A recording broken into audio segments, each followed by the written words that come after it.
いやー、来ましたよ。TS5。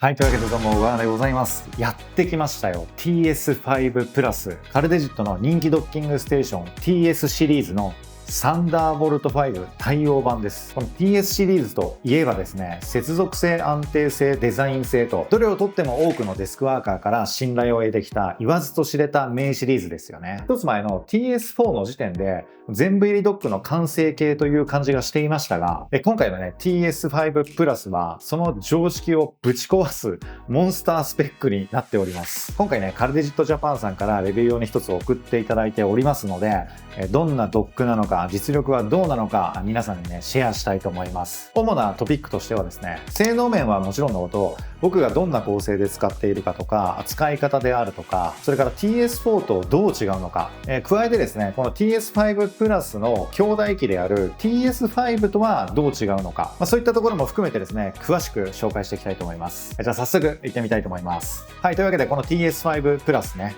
まだ使用して1週間ちょっとかなっていうところではあるんですけど、実際に使ってみてどうだったのか、最初にちょっと結論めいたことを申し上げておきますと、それがね、ちょっと正直、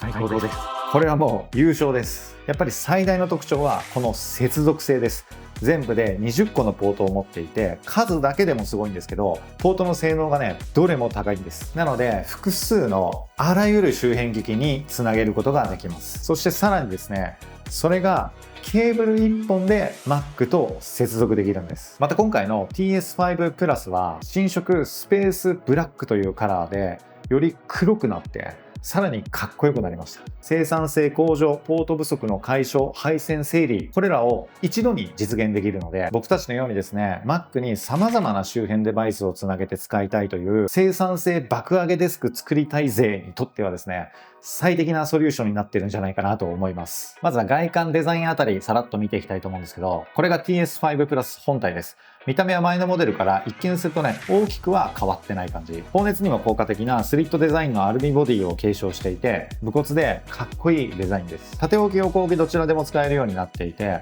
横に置く場合にはこういったゴムが付属しているので、それをね、はめて使います。でちょっと細かいんですけど、今回からこのゴムが黒っぽくなって、つけていてもね、目立たなくなりました。以前のモデルは白いゴムだったので、ちょっと見た時にね、色のギャップの違和感があったんですよね。はい、で、サイズ感はこんな感じです。重さは 0.9kg、ギリ 1kg 未満という感じ。で、これ実はですね、前のモデルから一回り大きくなってます。比べるとね、こんな感じです。ちょっとうって思いました？思いますよね。一回りとはいえね、それなりに大きくなっているなっていう感じはすごくしますよね。で、最近はね、デスクシェルフの間に入れている人とかも多いと思うんですよ。で、そういった場合にはですね、入らないっていうことが、出てくる可能性大いにあるので、サイズに関してはですね、よく測っていただくことをお勧めします。はい。でですね、色味が結構変わりました。TS5 プラスは新色のスペースブラックというカラーになってます。真っ黒っていうわけじゃないんですけど、シルバーよりは黒いって感じ。Mac のね、スペースブラックに近いかなっていう感じですね。個人的にはですね、黒ければ黒い方がいいので、僕的にこれはね、大興奮なポイントです。はい。でですね、付属品としてサンダーボルト5ケーブル 1m が1本ついてきます。で、毎回言うんですけど、これもただのケーブルじゃなくて、すごくハイスペックなケーブルなので、なくさないようにした方がいいです。で、今回からね、これ変素ケーブルになってるんですよ。編み込み式のやつ。ケーブル自体のスペックが高いので、このふにゃふにゃって感じではなくて、それなりに弾力があるタイプではあるんですけど、見た目もいいし、デスクで使う上でも嬉しいポイントかなと思います。はい、じゃあ次にポート構成ですね。はい、じゃあまずは後ろから行きましょう。後ろはね、下からオーディオのイン、アウト、それからディスプレイポート 2.1、サンダーボルト5が3つ、そして電源アダプターが入るところ、そして上の段行って左から USB-C が3つ、それから USB-A が4つ、そして、10ギガビートイーサネットがつきましたと。これをですね、一つ前のモデルである TS4 と比較して見ていきたいと思います。背面のポート構成は電源ポートを除いて、TS5 プラスは14個、TS4 は12個で、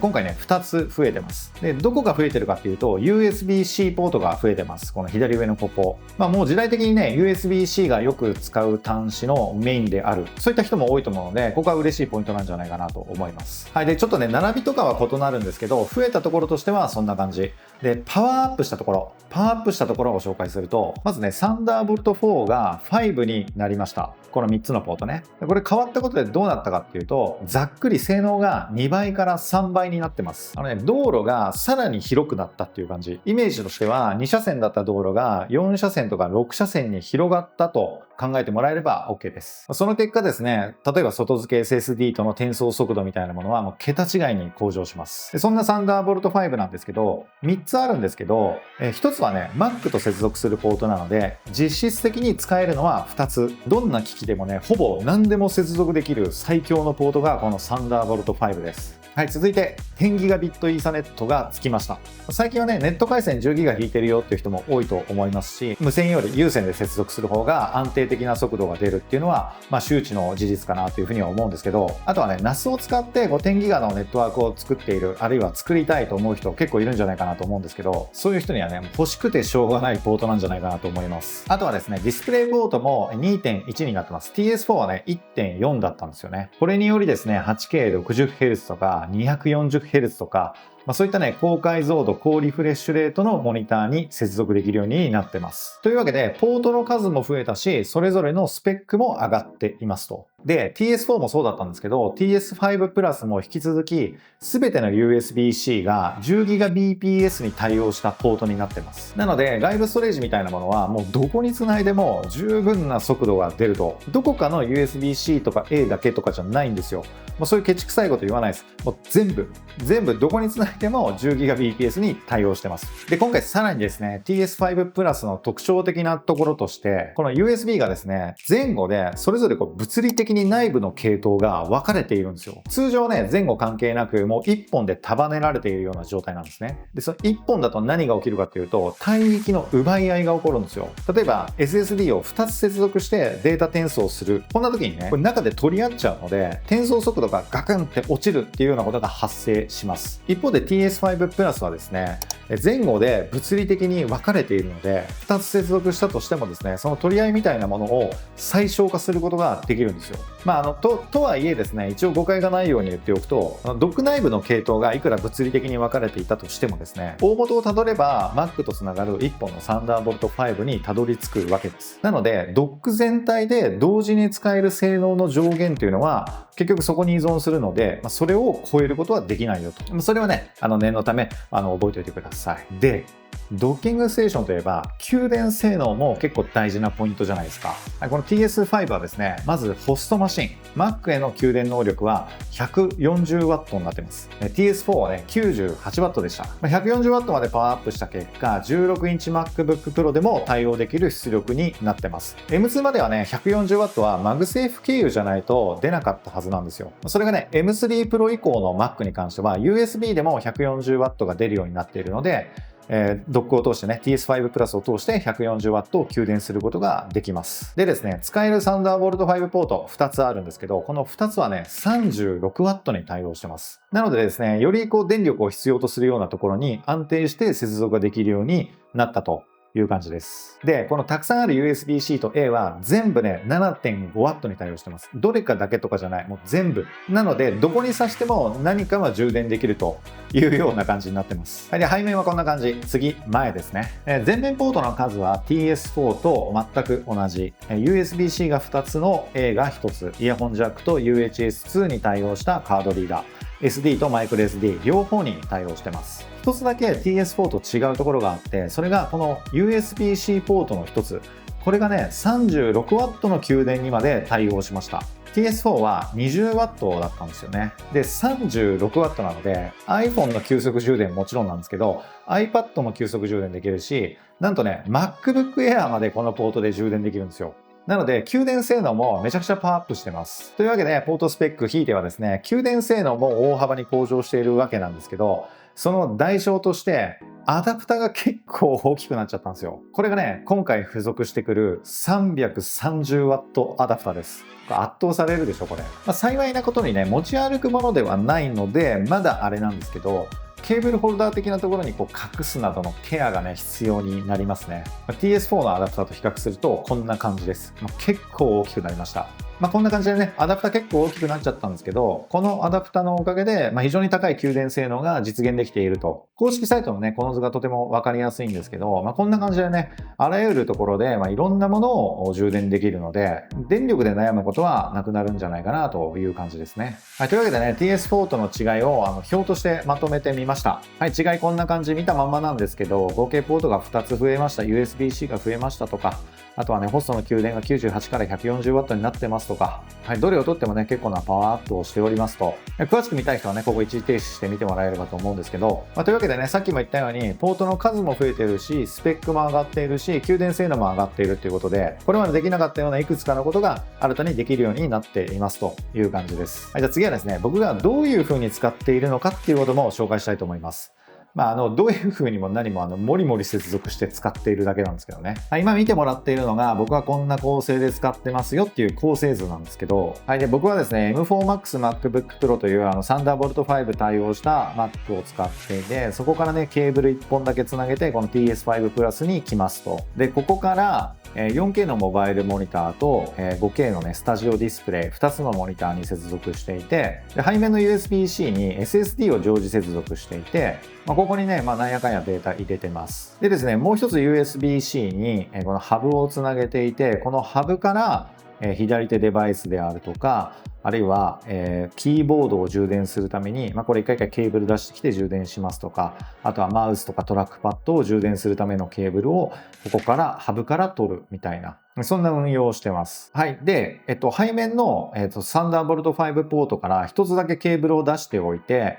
ここにね、Thunderbolt 5に対応した外付け SSD を接続して動画編集したりとか、そんな感じで使います。で動画編集ね、外ですることもあるので SSD を付け外して持ち運べるような感じで、使うたびに付け外しするような感じにして使ってます。で、あとは SD カードね。あとですね、オーディオインターフェースを接続して、そこからスピーカーね、外部スピーカーにつないでいるというような感じですね。これが大体全体像。で、以前ね、ネットワーク作ってたんですけど、最近またね、10 Gigabit イーサネットを使ったこの NAS の環境を構築したいなと思っていて、この環境に追加したいなと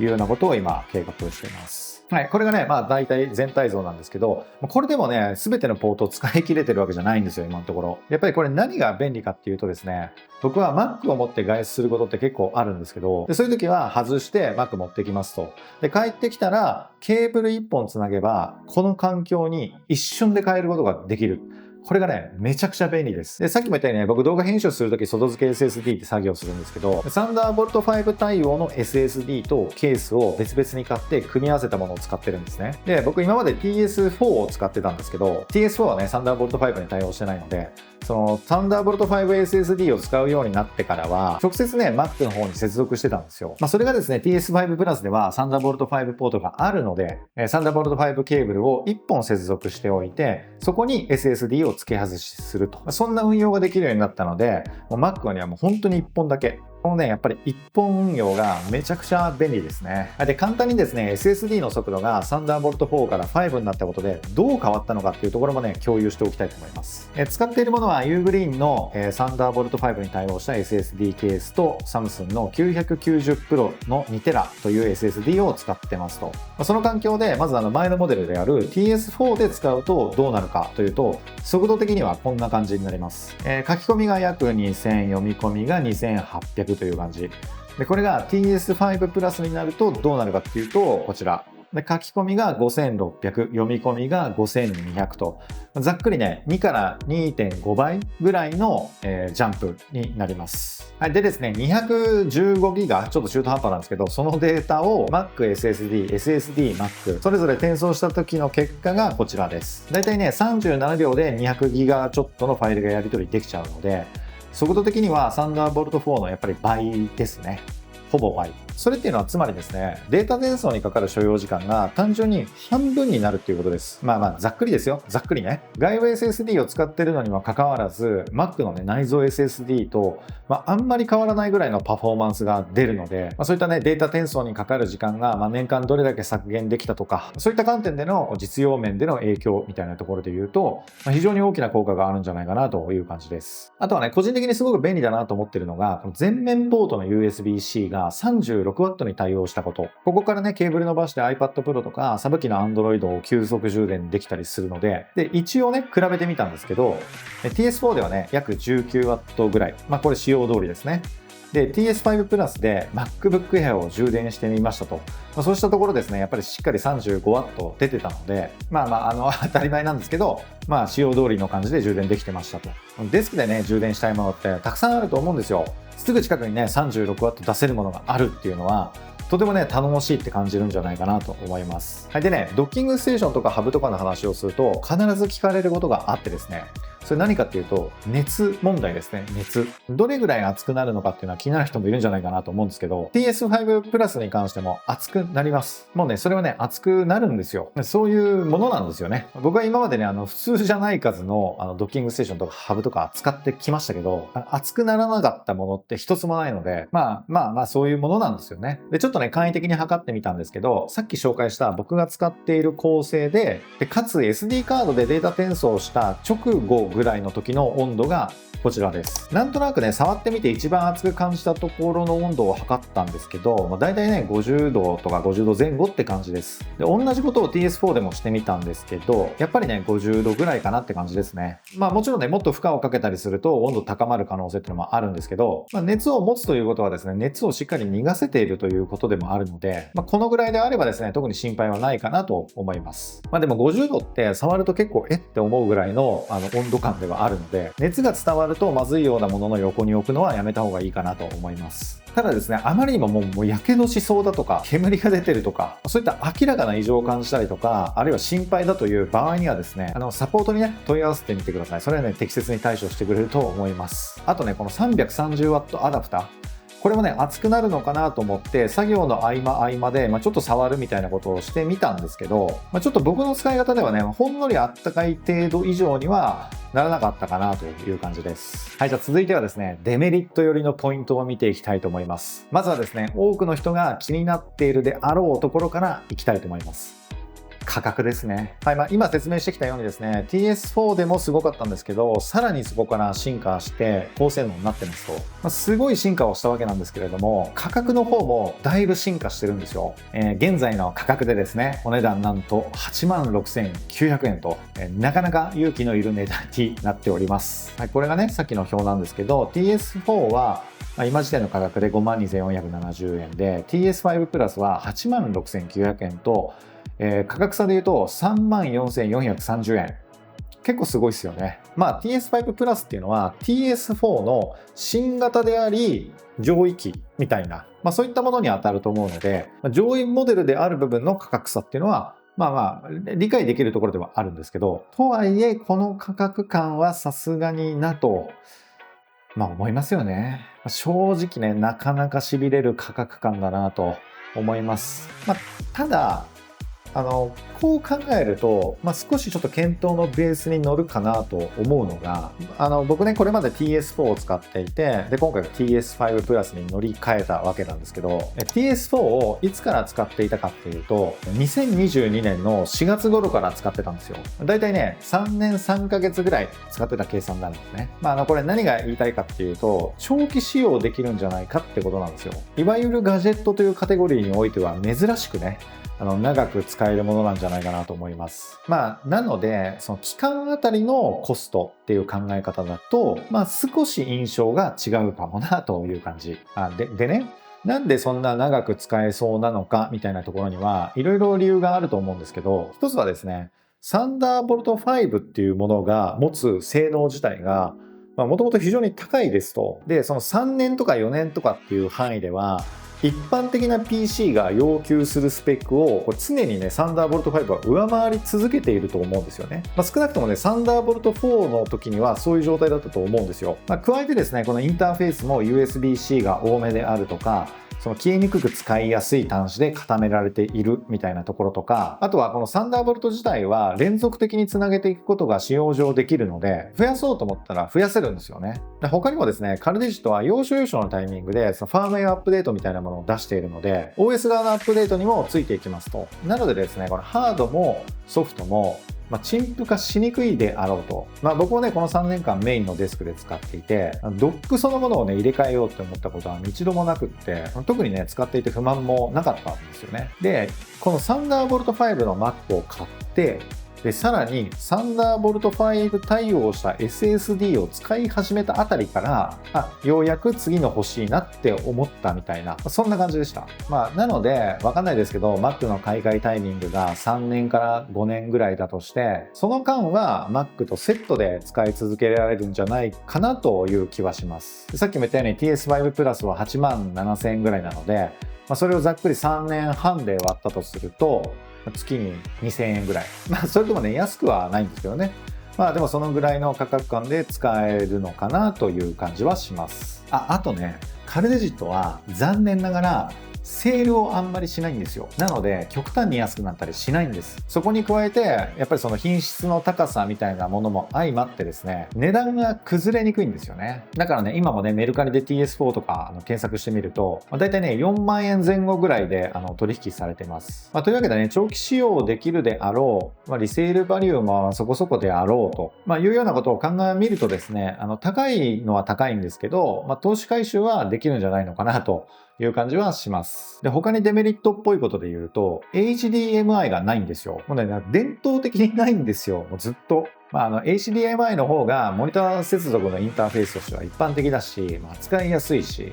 それはね、もう間違いなくそうなんですよ。だからあった方が便利。それはね、もう間違いない。なので HDMI はないです。ただね、これもよくコメントとかでもらうんですけど、HDMI はないんですけど、HDMI のモニターに接続できないっていうことじゃないんですよ。ディスプレイポートって HDMI に変換できるので、変換アダプタとかディスプレイポート to HDMI とか、そういったケーブルを使えば接続できますと。もちろんね、サンダーボルトポート使ってもいいんですけど、なのでどっちかというとですね、そういった変換アダプタみたいなものが必要になるっていうのがデメリットだと思います。でも逆にですね、HDMI がもしあったとすると、HDMI をディスプレイポートに変換したいと思った時に、それができるかっていうと、これね、難しいんですよ。事実上不可能と言ってもいい。ディスプレイポートは HDMI にできるけど、HDMI をディスプレイポートにすることは難しい。なので、ディスプレイポートである方が、大は小を兼ねるみたいな、そういったね、合理的な状態ではあるのはあるんですよね。TS5 プラスにおけるデメリットっていうところで、大きな主要なものとしては、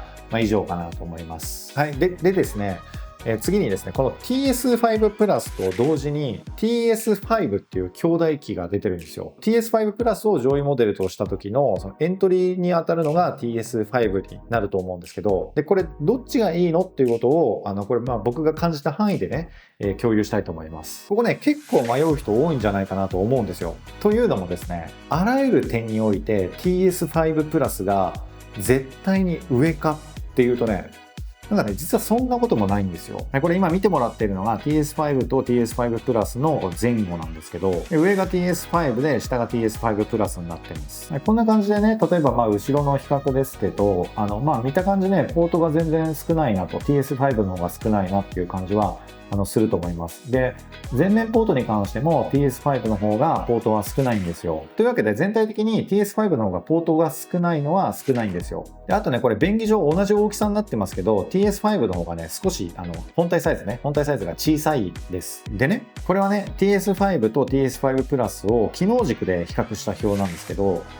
ポートの絶対数としては TS5 プラスの方が多いですと。で、その内訳なんですけど、USB-C が2個、USB-A が3個。で、これで5個なんですけど、実はね、ディスプレイポートがあるのは TS5 プラスだけなんですよ。TS5 にはないんですね。で、これで6個差がついてるんですけど、実はね、1個減るものがあるんですよ。TS5 にあって5プラスにないもの。それがね、実はこの2行目のサンダーボルト5ポートなんですよ。実はね、TS5 の方がサンダーボルト5 1個多いんですよ。これちょっと迷わないですか？サンダーボルト5機器を直結して使いたいみたいな場合には、サンダーボルト5が多い方が使いやすいじゃないですか。だからね、TS5 の方がいいなって思う場合っていうのはあると思うんですよね。例えばね、これちょっと僕の話ですけど、さっき見せた図なんですけど、TS5 プラスはサンダーボルト5を2つ自由にすることができますと。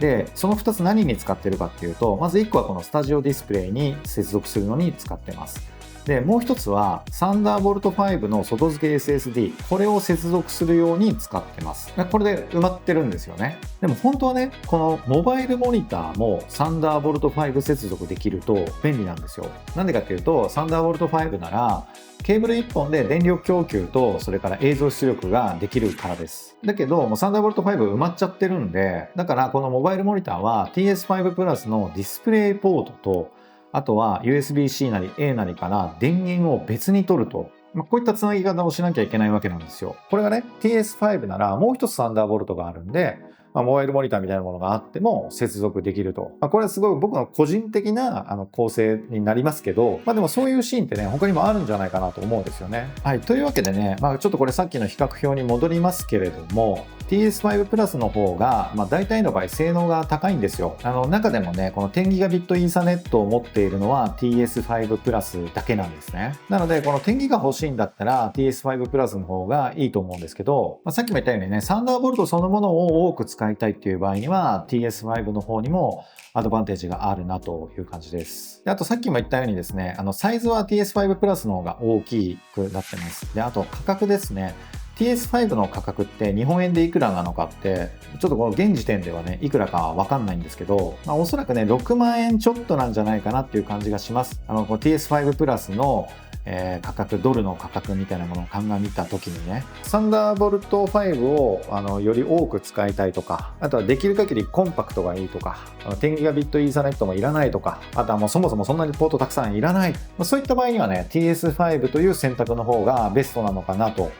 いう感じがします。はい。というわけでじゃあ最後にですね、これは一体誰が買うべきなのかと、そういう話をね、簡単にして終わりたいと思います。もうね、合うとか合わないとかじゃないと、欲しいから買う。で、基本的にはいいんですけど、そうは言ってもね、機能的に全ての Mac で今すぐ使えるっていうわけではないので、そのあたりね、少しだけ補足できたらなと思います。まずね、検討すべき第一候補の方々はですね、サンダーボルト5の Mac を使っている人ですね。M4 Pro、Max Ultra とか、あとは Mac mini とか、そういったですね、割と最新型の Mac を使っている人に関しては、サンダーボルト5が持つ 80Gbps という帯域をフルで活用することができます。高速 SSD を使ったりとか、高解像度、高リフレッシュレートのモニターをドックを経由してね、つなげるとか、このドックが持つその進化みたいなものを最大限に体験できるかなと思います。で、一方でね、いやいや、まだサンダーボルト5マシンではないんだよと、M1、M2、M3 世代のね、Mac を使っているんだよという人、ここはね、ボリュームゾーンだと思うんですよね。一番多いところなんじゃないかなと思います。じゃあそこの人たちが、この TS5 とか TS5 プラスを買うべきなのかっていうところが、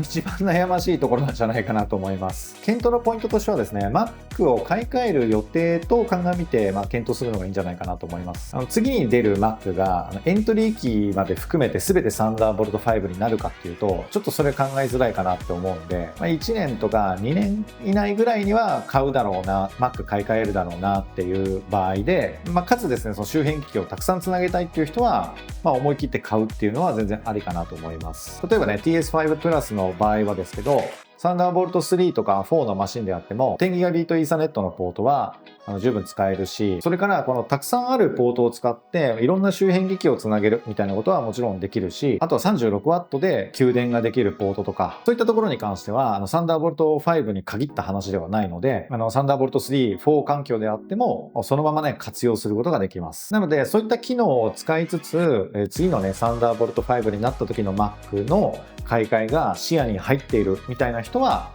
今検討するっていうのも全然ありかなというふうに思います。僕はね、もともとカルデジット製品が好きなんですけど、それなんでかっていうとね、品質がすごい高いんですよ。もうね、シンプルにそれ、信頼性、安定性みたいな観点だと、カルデジットは間違いなく僕の中ではトップです。こういったね、発信みたいなことをしてますので、ハブとかドッキングステーションとかも本当に普通じゃない数のを使ってきてますけど、最もね、安定していて、よくわからないトラブルとかに遭遇しないのがカルデジットだなと思います。これはね、スペック表を眺めていてもわからないことなんですよね。いや、これ本当ですよ。提供だから言ってるんだろお前って思うかもしれないですけど、絶対そういうことじゃなくてね、一応言っときますけど、この TS5 TS5 シリーズがね、日本で売れても売れなくても、僕には何の影響もございません。はい、そんな感じです。はい、というわけで今回の動画は以上になるんですけど、TS5 プラスについてね、何か聞きたいことがあればですね、コメントいただければ、できる範囲で回答いたします。あとはですね、もっとこういう感じがよくできたかなとか、皆さんがね、ドッキングステーションに求める機能みたいなものがあればですね、コメントいただけると嬉しいです。こんな感じで、ブレックを中心とした Apple 製品やその周辺機器、ガジェットの情報を発信しておりますので、ぜひ高評価とチャンネル登録をお願いします。はい、じゃあまた次回の動画でお会いしたいと思います。最後までご視聴ありがとうございました。